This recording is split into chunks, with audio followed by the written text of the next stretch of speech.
You are listening to Keep Canada Weird, a weekly weird news roundup by the Nighttime Podcast. Hello, listeners, and welcome back to Keep Canada Weird. This episode is going to venture away from our typical weird news roundups and instead allow Aaron and I a platform to do one of our favorite things, dunk on Tim Hortons.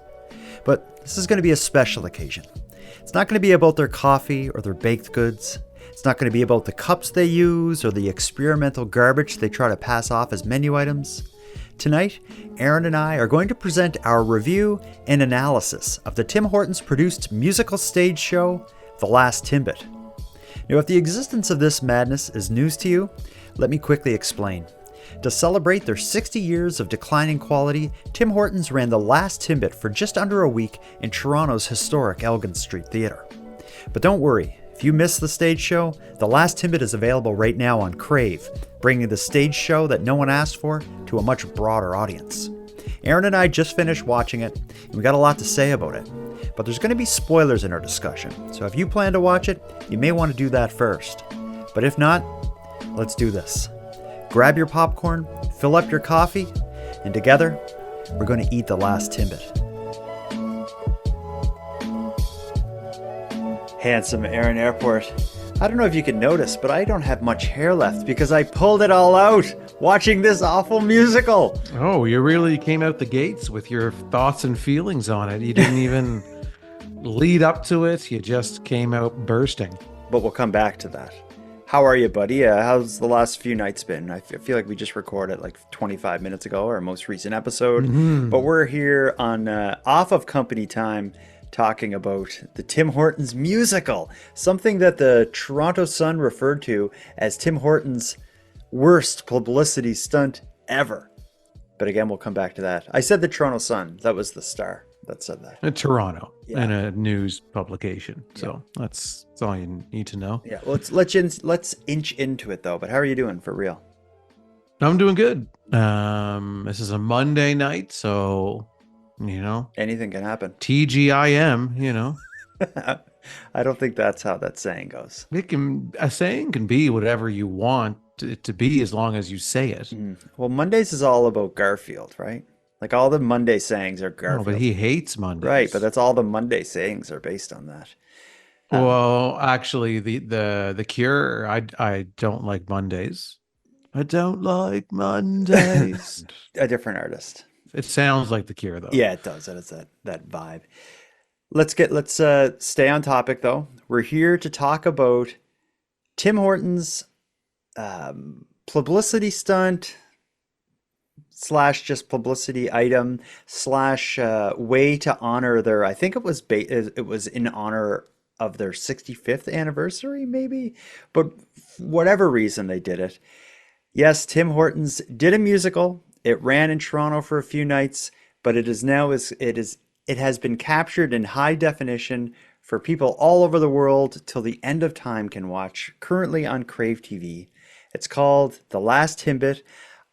I don't know how I missed this. I went into watching it thinking it was going to be a movie, but it was actually the recording of a play, which was something that didn't surprise me so much because you kind of prepped me for that. But I didn't realize how much of a musical it was versus like a traditional play where it's like all dialogue. Oh, were you thinking it was going to be like a traditional like play, I knew there was music, so I was expecting music here and there, but I wasn't expecting 75% music. Yeah, I was expecting the exact amount of music that we got. Okay. You knew what we were getting into, but you have a background in Yeah. this. So we've talked about this on the show before, but why don't you just give us a bit of your history with musicals and plays and theater and all this stuff? What is the elevator resume of Handsome Aaron Airport's theatrical career? Well, I've been doing theater or plays since I was in high school. So it's a very long time ago. I won't get into the exact amount of years and date myself, but since the mid 90s, I guess. Jeez. Yeah, 96, 97, when I first started doing theater.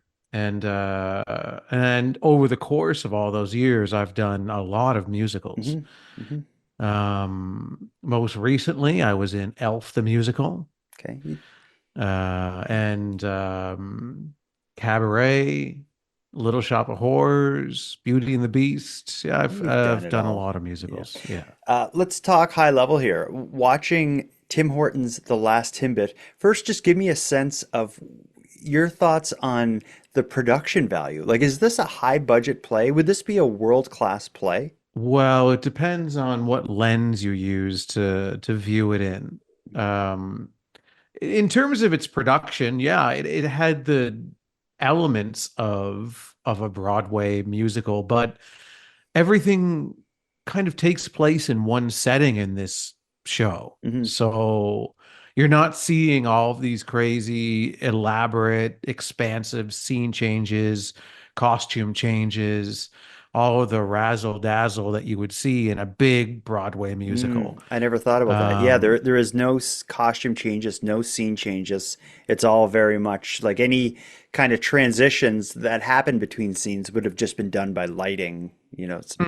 Yeah, they do one off the top where the first scene takes place in like a car. So they're basically in front of like what you would call a scrim and just like a big screen that you can light. Okay. And so they're sitting in front of it, the mother and the daughter, and they're, miming driving a car in a snowstorm. By the way, though, the mother's name is Michelle, the daughter's Olivia. Uh-huh. I'm glad you had the character names. Yeah, because I was good. I'm prepared, man. yeah, no, I'm glad you are. I'm glad you are. Okay. So they start off and they're kind of, driving in this snowstorm. And so that's kind of a no frills kind of scene where there's not a lot of production involved in that. Just two chairs, them sitting in it, some lights, and everything is taking place in front of this screen.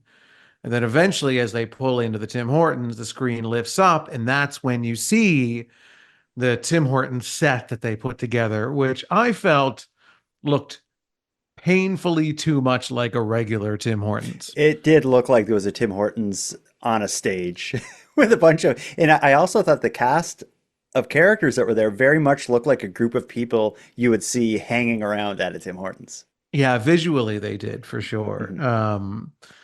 Because even one of the things that I found funny was they even, how in modern Tim Hortons you have the, flat screen TVs that are showing the menu and Yeah. everything. They even had that, which made it look even more sterile. Yeah. You know what? I hate those though. The worst thing is Yeah. when you go to or they're like, "Can I take your order?"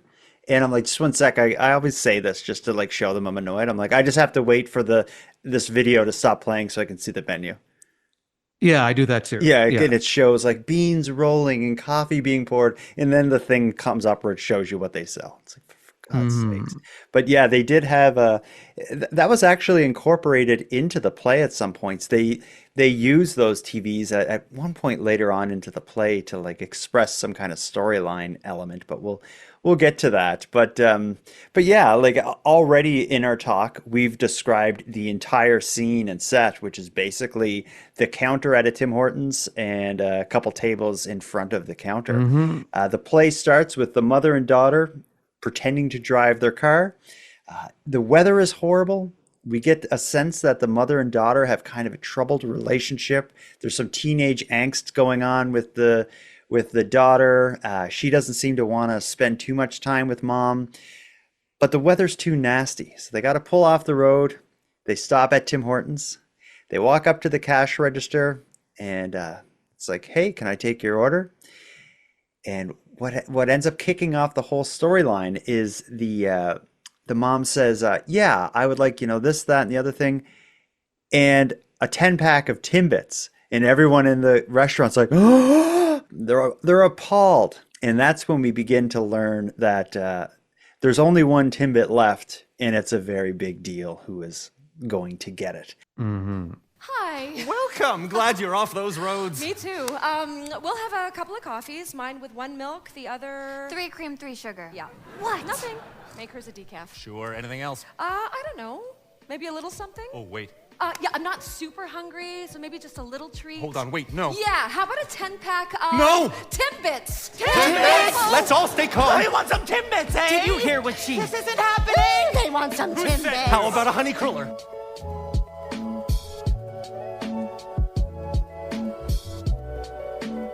very quickly into the play, they set up, what this is going to be about. And from there, it seems to just be kind of through a series of songs, we're introduced to some of the other characters that are also snowed in this specific Tim Hortons for a variety of reasons. I'm going to go through some of the characters and tell me who you enjoyed. We had two choir singers from a place called Flin Flan, Manitoba.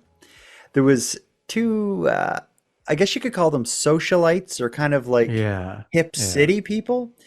They were in a cab on their way to a party, but the weather got too bad, so the cab ended up having to get off the road, so it dropped them off at a Tim Hortons, and that's why they're stuck in there.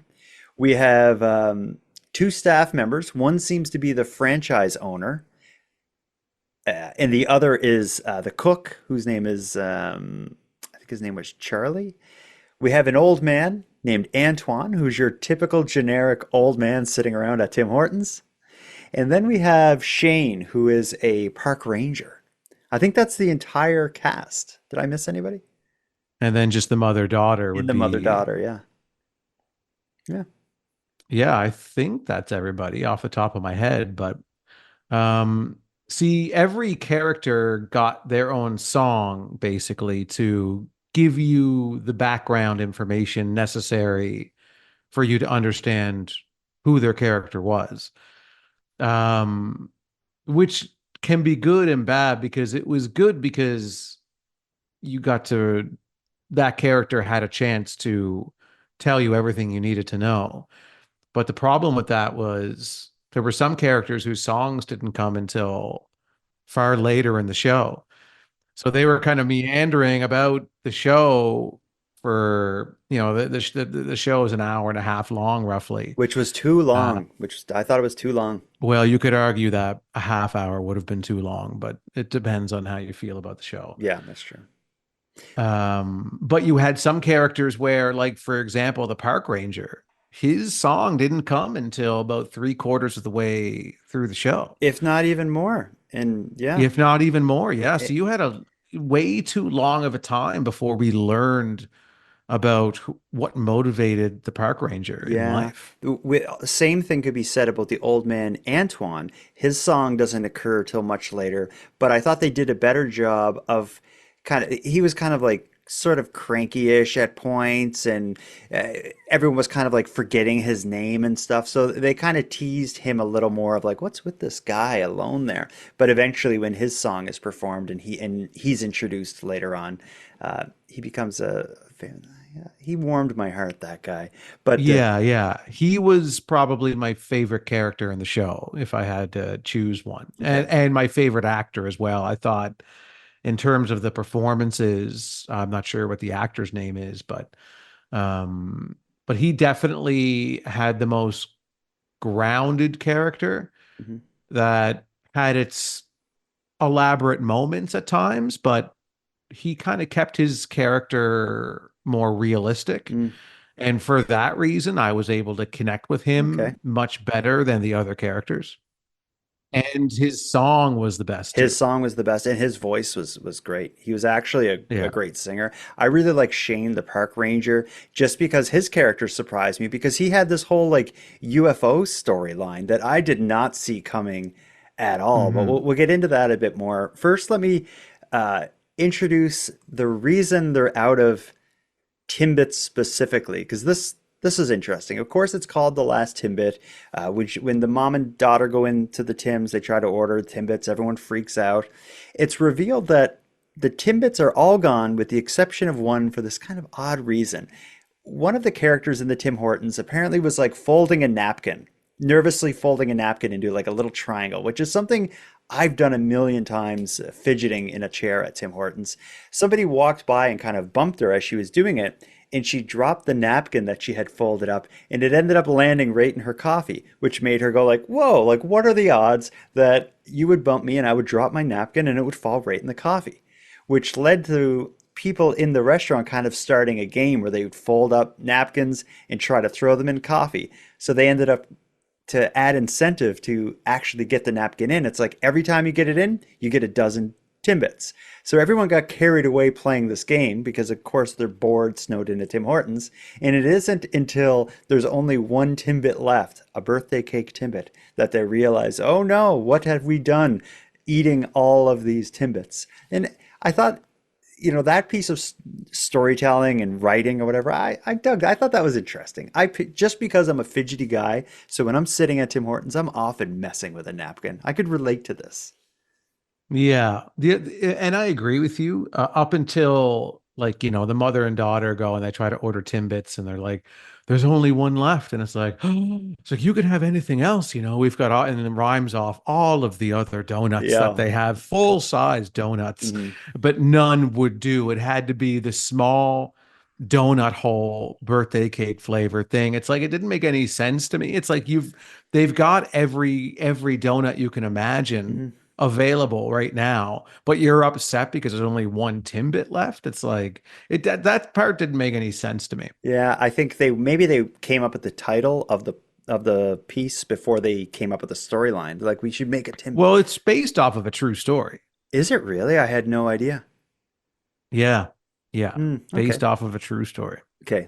I don't know. I mean, I by watching the show, I don't think that it was tightly based I on don't imagine it the was. true events, but there was an event where there was a really bad, blizzard, snowstorm, and a bunch of people had to set up, basically camp out in this Tim Hortons for an extended period of time, and it's kind of based off of that. Which is something I'm sure happens all the time across Canada. There's Tim Hortons everywhere on the side of the highway. And you could replace Tim Hortons with gas station, and I'm sure the same kind of thing plays out. Yeah. But the thing that drove me crazy throughout the show about the Timbit, whenever it appeared, the manager character was holding it with his bare hands. Oh, really? Okay. Well, And then that, later in the show, because there's this mother-daughter storyline that is kind of weaving this show together. And the daughter is embarrassed by the mother, and the mother is trying to win over the daughter. And I guess, the mother and the father are divorced, so the mother is kind of visiting with the daughter during this snowstorm situation. And so there's this conflict between the two of them throughout the whole show, and the mother is always trying to win her over. mhm. So at a certain point in time, late in the show, the daughter runs out into the car in the middle of the snowstorm, and the mother goes chasing after her, and she's like, to try and win her over, she's like, "Here's the last Timbit. I stole it." Because the whole show they're competing for this last Timbit. Yeah, the owner or the Uh, manager comes up with this idea of like, who will get the last Timbit? We're going to have something called the Timmy's Athlon, which is like a series of like kind of skill testing competitions, and whoever wins them will eventually get the last Timbit. So that's one of kind of the main threads that are going throughout the play. Is every so often they do another round of these dumb games. Like, for example, the first one is each contestant, or they're put into pairs. They're given a bunch of cups, and what they have to do is build a tower out of cups on the table and move the table without knocking their tower of cups down. But each person can only use one hand, so it kind of requires teamwork. mhm. So they're Yeah, performing these yeah. kind of weird. They're performing these, and they pop up all throughout the show as basically, I saw them as more of time fillers than anything else, like just excuses to get the characters buying time Mhm. until the next song, basically. Yeah, and it really, you could look at this play as a collection of songs that tell a story and a whole bunch of little segments that are like 1.5 minutes that connect from song to song. Like, that's Hmm. really the way this whole thing is structured. Yeah, yeah. So Um, back to the mother stealing the Timbit. yeah.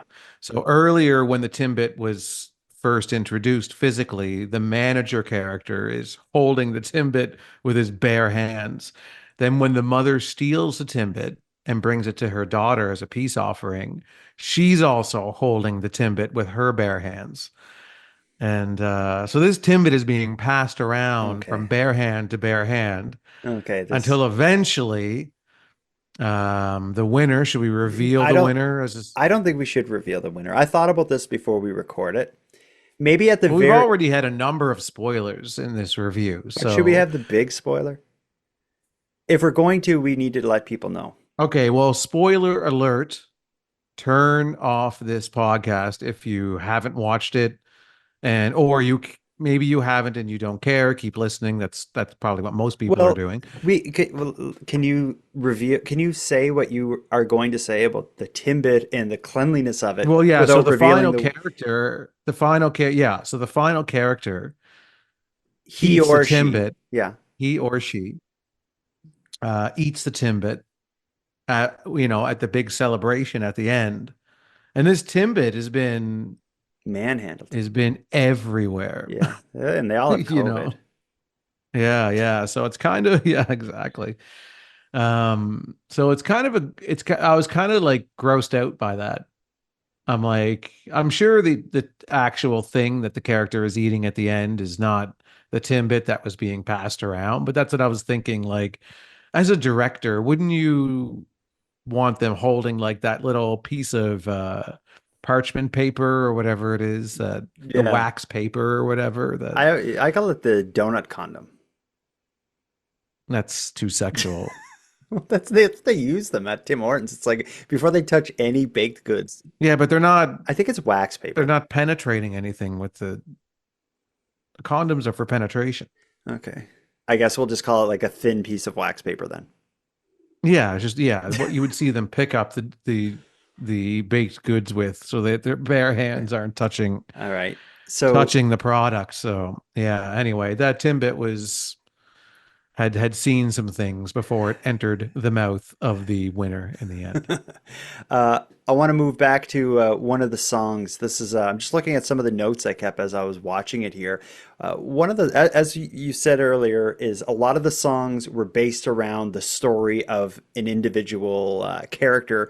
When I'm calling them the socialites, but just kind of like the young, hip city people who are on their way to the party. When their song is performed, it was really different than in in style and content than everything else we heard. It was all about like how fashionable and hip and cool they were and how amazing this party, like the best party in the world they were on their way to.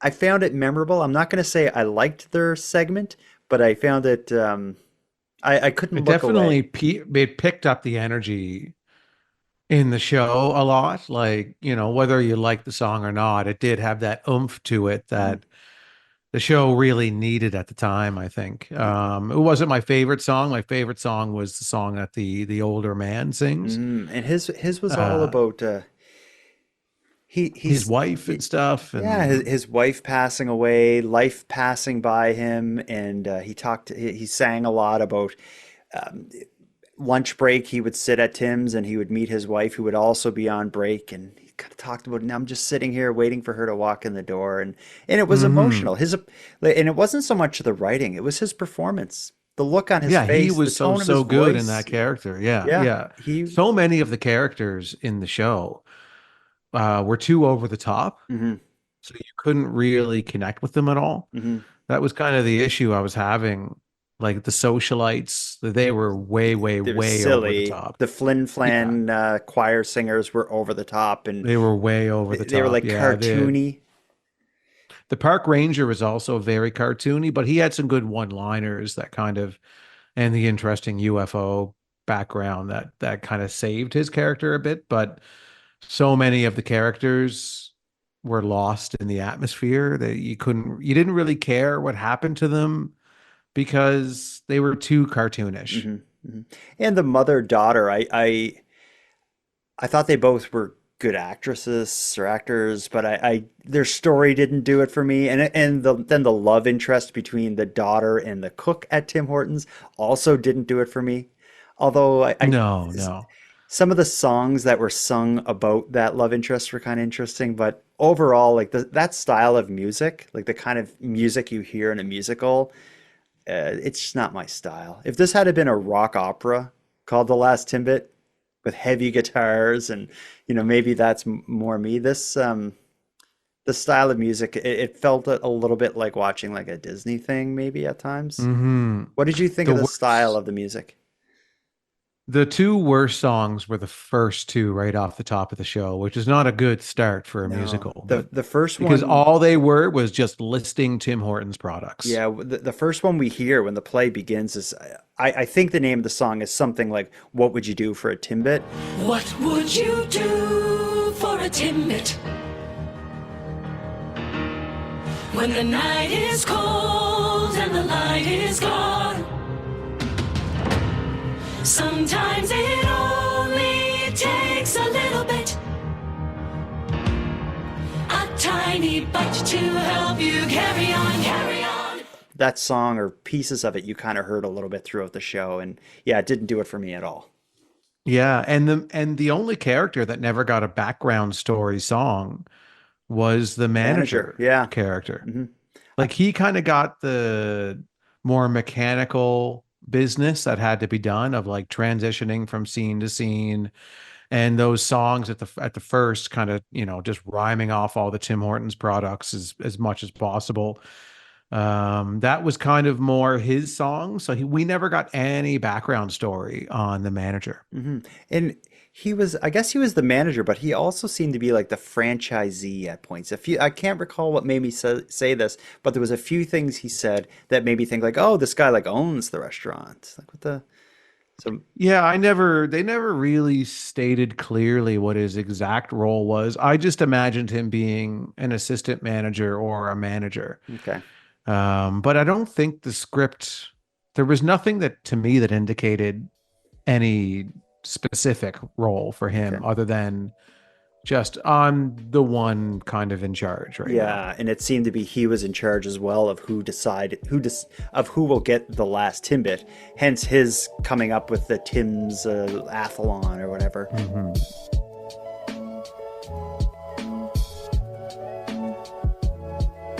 We mentioned Shane, the park ranger song a bit. This one was interesting because up until the point that we hear him sing and tell his background, he just comes across as like this kind of odd, weird dude in there.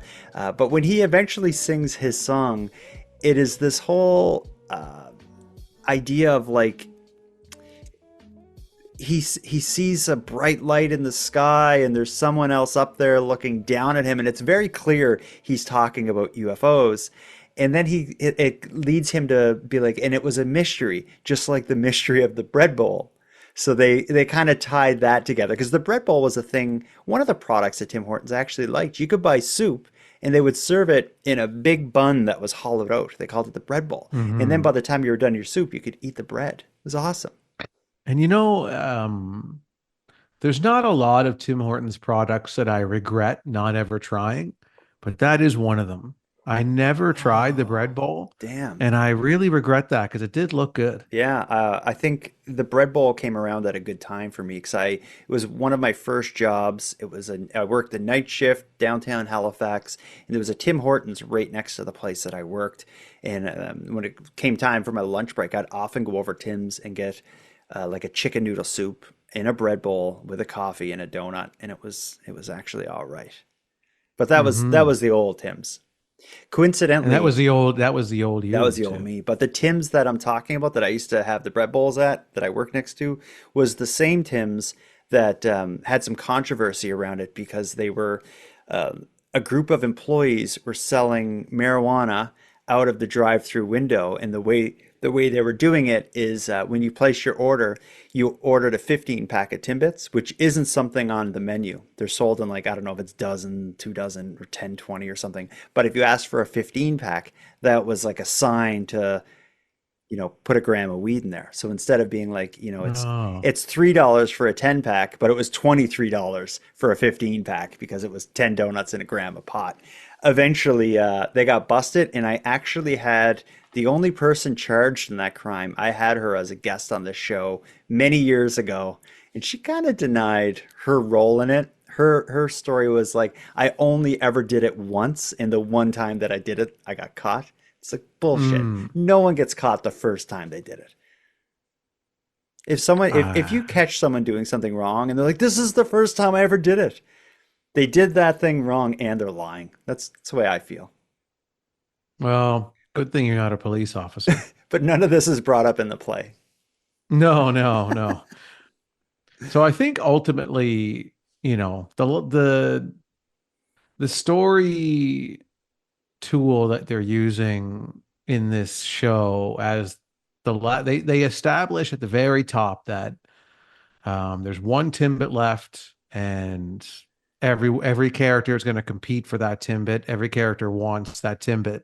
Once that's established and they start competing, nobody talks about the Timbit for until the very end, Mhm. almost until like the mother steals the Timbit. Well, it's if Like way like, and that comes out of nowhere. Like, so through most of the play, they're not talking about why they love Timbits so much. They're not really showing any kind of general interest in the Timbit. Like, they just start getting wrapped up in their own problems, and then the Timbit gets kind of lost hmm for most of the show. hmm yeah. Um, and so I thought that kind of made the show unravel a bit, plot wise for me, because the characters, all they did was complain the entire time. Yeah. Like, there was we didn't even talk about the character who had no friends. Who is that? The character with the female with the hockey jersey on, Oh my who was God, going to we the hockey completely game. missed her. Yeah, I can't think of her name, but she was like newly moved to the area and she was Hmm. invited to a hockey game. So this was her chance to pretend she liked hockey and make friends. Yeah, her song and her character, I thought was all poorly Hmm. written and didn't do it for me at all. Yeah, and she just complained the entire show, so she was very unlikable. Similar situation with the two older women, the Mhm. choir singers. That whole business of them being on the lam for stolen money, eventually you find out, and you're just like, well, Yeah. that's out of nowhere. And like, these characters are so unlikable because, again, all everybody's doing is fighting with each other. Like, the two socialites were fighting with each other the whole show. The mother and daughter were fighting with each other the whole show. The two choir women were fighting with each other the whole show. The woman with no friends was fighting with herself the hmm entire hmm show. Like, it was just none of these characters, except for the old man, who was just happy-go-lucky. Um, None of the characters were likable. Yeah, I well, didn't and find. Shane to an extent, he wasn't really fighting with anyone. People were fighting with No, him. Shane, and he was somewhat likable Yeah, people were at Shane because like the socialites wanted him to drive them because he had a to truck. drive him. Yeah, Yeah, and he's like, I'm not doing yeah, it. He was fine to just wait it out. But yeah, it's interesting that we both forgot completely about that one character. I think that's maybe says something about the writing of that character. yeah, yeah, yeah. But I also thought all the competitions for the most part were for the most were forgettable. Like even keeping score of who was winning what and who was in the lead to get to the Timbit. I was even taking notes and I couldn't keep track of it. Like you said earlier, it seemed like all of the little competitions they did more so were devices to break up the song and just get everyone to stand up again and stuff. Was yeah. So what are they didn't have enough story or plot ideas to have interesting dialogue kind of tying the songs together. So they just kind of had this mechanical tool of the competitions to be like, okay, that song's over. Okay, let's do another competition. And then the worst competition was the dance off, because that's the laziest idea. Like, hmm everybody, the dance off has been done to death so many times in so many different shows and movies and plays and everything. yeah. Everybody has used the dance off a gazillion times. hmm And so they do it too. And I'm like, I can't believe they're doing a dance off in this thing. Yeah. The lamest, laziest tool and device in storytelling history. Yeah, I agree with that. And a lot of our complaints seem to be like around pacing and maybe the story kind of unraveling at points. I wonder if a part of that is like in a movie, you can introduce a character so quickly and give a sense of who they are, what their background and their motivation is. But in this play, in a musical like this, we need to listen to a 3.5 minute song to learn what the character's up to. If only there was a better way to get that all out. Like maybe like one song early on where everyone did like a verse or something to introduce the characters could have really sped things up. But then again, the songs were kind of a different style based on who was Yeah. singing and what their background was. I think. Well, usually in a movie, they're showing you, Mhm, like the character shows you through the scenes mhm, what their character is all about. In this situation, and in particular, in this type of a musical, it's like, well, I'm not going to show you. I'm just going to tell you. mhm. In I'm just song. going to tell you what my character is. Yeah. And that's the problem with it, Mhm. is that it's not an interesting way to learn about a character by just having them literally tell you exactly who they are. Now, at this point in our recording, we will get into a spoiler where we're going to talk about who wins, and we'll end by sharing our overall thoughts on Tim Hortons' The Last Timbit, which you can watch on Crave here in Canada. I don't know if you can even watch it in the US. Hopefully you can. But before you go any further in this podcast, if you plan to watch it and then listen to the rest. If you don't plan to watch it, then don't do anything. So all of the competitions happen. They reveal the winner, and it is, drumroll,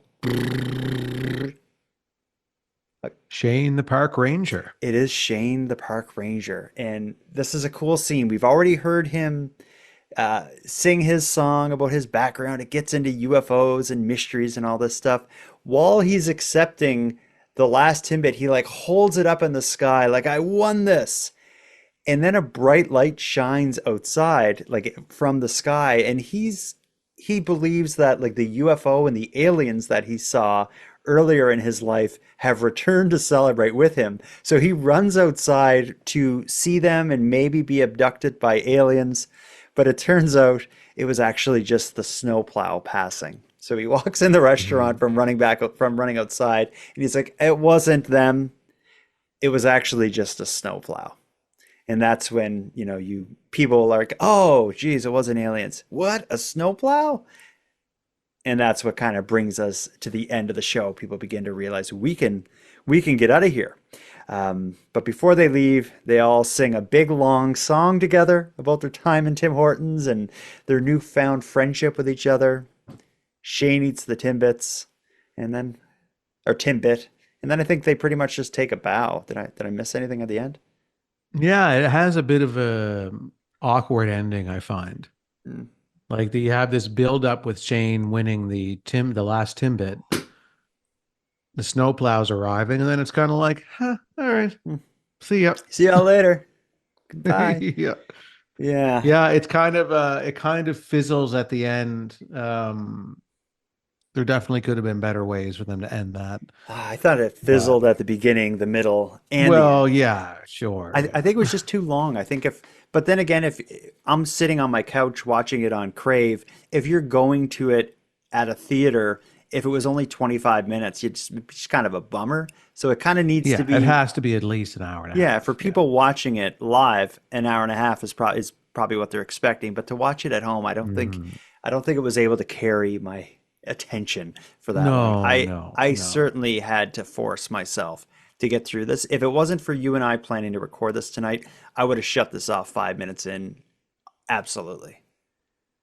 Yeah, I would have started it if Okay. we weren't. Yeah. Okay, that's fair. Yeah. But I mean, overall, I'll say this. It's not my cup of tea, for lack of a better Your term. cup of tea is Robin's. That's right. But I'll say this, it's a ridiculous show. If you're going in to the show expecting a really well-written, high-quality, musical that's going to blow you away, you're going to be disappointed. Well, you're also an idiot because it's Tim Hortons branded. Yeah. But if you're going into it being like, you know what, this is just going to basically just be an hour and a half Tim Hortons commercial, but I love Tim Hortons and it'll be fun. then you'll probably think it's okay. Yeah. It Like it's not bad. it was I expected it to be awful. It was awful, but I think it was better than I thought it was going to be. As far as the quality of acting, stage design, lighting, sound, like it to me, I don't have the background you do. When I watched it, I thought like, oh wow, like they put a lot of work into this. Like I know how Yeah. complicated it is to write songs, especially to write a collection of songs that tell a story. Like that, that takes some work. And whoever wrote all the tunes in this, like they pulled that off at least. I just, Yeah. it was forever nerfed by having to connect itself so closely with Tim Hortons, which is just not interesting. Yeah. I thought like, the performers were all for the most part really great singers. Um, so I thought the singing overall was really good through the show. Mhm, I thought that they sounded great. mhm. A handful of the songs were good enough, and the show always moved. So it didn't particularly drag in any certain spots. Like it was always instant in the next Yeah. bit. Okay. So the way they moved the show was really good. The costumes were all appropriate. The set was a little sterile for me, but I thought overall it looked good enough. There was a live band in the piss. They sounded good. Yeah, that's And when we mentioned the TVs that were displaying the menu. When eventually at the end, when they were all like taking a bow, those changed and we could see the band on them.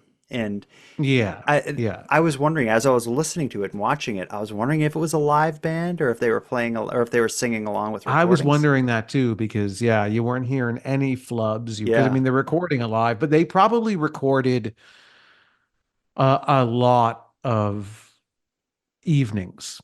This show is running at a theater in Toronto for an extended period of time. mhm. They probably recorded 5 or 6 nights, And just picked the and best one then because I didn't notice and then any just edits. picked the best. Yeah, there was definitely edits. Was Yeah, there? Okay. I would guess they did this the same way like a stand-up special is done. Hmm. So when you watch a stand-up special, that's not one live take all the way through. They film that 3, 4, 5 times, and then they just splice in all of the You're best getting shots the and takes of yeah, you're everything getting the greatest and piece hits. it together. Yeah, 'Cause- and I guarantee that's what they did for this mhm.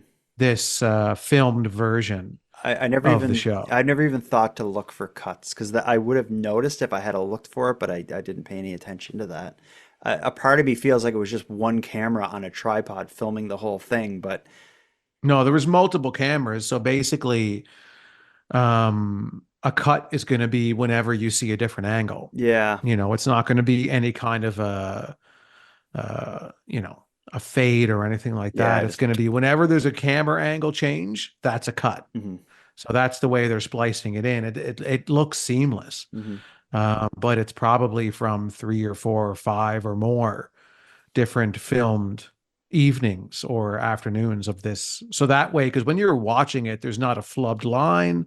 There's not, and that's how you know, because it doesn't matter how long a show runs for. There's going to be flubbed lines. There's going to be a missed note here or there with the band, but you're not seeing any of that in this filmed version of the show, which means they filmed multiple nights and then splice it all together.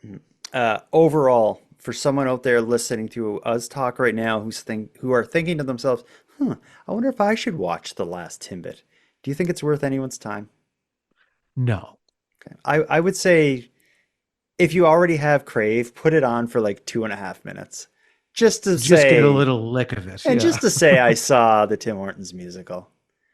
Um, Unfortunately, the first 2 songs are the worst songs in the show. So yeah, that is unfortunate. Now, we've been I don't know if we've been critical, but we have critiqued the Tim Hortons musical. So certainly we are both experts in this sort of thing. If Robin's Donuts were to reach out to us today, would we take on the role of writing, producing, directing, and doing all of the music for a Robin's Donuts musical to compete with us? I think we could do it. 100%. And the angle would be our Robbins musical would be a children's show. So it'd have all these different animals and all these different things, and we'll tell a children's story. Really? Okay. Wow, I didn't think you'd say that, but yeah. I didn't picture it going in that direction, but yeah, that's what we'll do. Yeah. Okay. All right, let's wrap this up. I never thought I would be speaking to you for 45 minutes about the Tim Hortons musical. We talked about it for almost as long as the stupid thing was. We talked about it for as long as it took for Shane the Park Ranger's backstory song to finally appear in the show.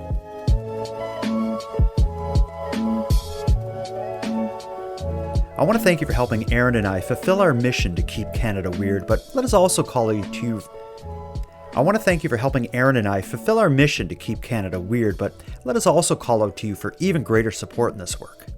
If you want to share your thoughts on The Last Timbit, we'd love to hear them.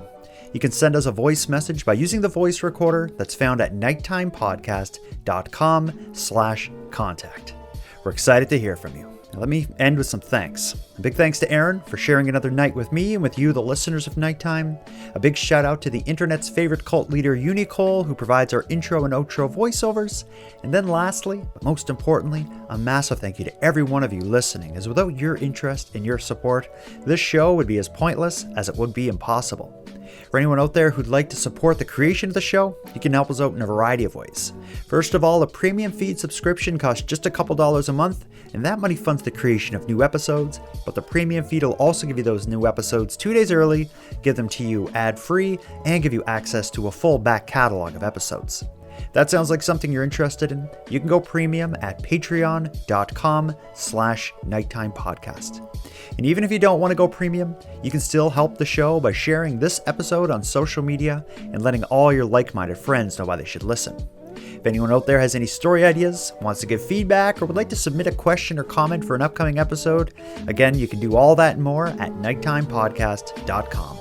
We're excited to hear from you. Now until next time, take care of each other, hug your loved ones tight, and let us know if you see anything weird. Keep Canada Weird is written, hosted, and produced by the Nighttime Podcast.